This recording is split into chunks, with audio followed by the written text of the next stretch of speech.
So I know The cakes are cheerful, but the owner of this franchised bakery is stressed.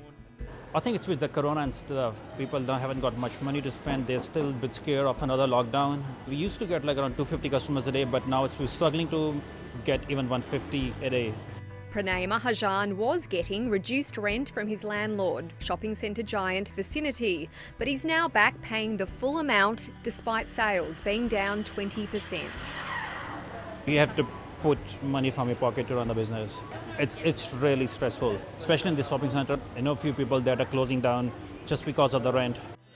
The chain's boss says that despite many of its 84 stores not earning what they were before the pandemic, all but 2 are back to paying full rent. That's proving pretty hard at the moment, especially with the potential for short and sharp lockdowns. The end of rental concessions is coinciding with the loss of an industry code that made landlords negotiate with smaller companies. And that makes it really tough. Their back's against the wall. Shopping centres alone waived $2 billion in rent for their tenants during the peak of the crisis, but half of that might have to be paid back. High street stores were also given concessions. I'm very understanding with my landlord that he also has bills to pay. But now the salon owner is paying more than ever before. As of November, our rent went back to normal, and then with a little bit extra each time for the deferred rent. It's not uncommon for us to hear from our small and medium-sized businesses that their rent is higher than what it was prior to COVID, despite the fact that we aren't seeing those increases in foot traffic, especially in CBD and tourist locations. Major retailers are reportedly cutting deals, even as their sales go up. Developer Scott Spanton has been privy to tense rental negotiations, one involving a major company.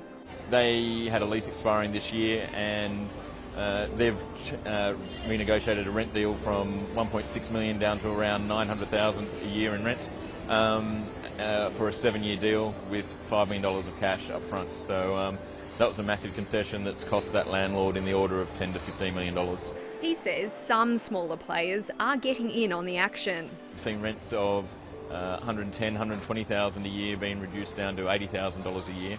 It's difficult to know what rental concessions are really being given because the landlords won't talk.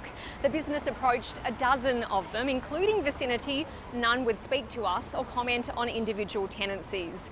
Even the shopping centre industry's lobby group declined an interview, saying that rental concessions are being handled on a case-by-case basis. If we want an active economy, we need to make sure that those small and medium-sized businesses are just as looked after as people that have power.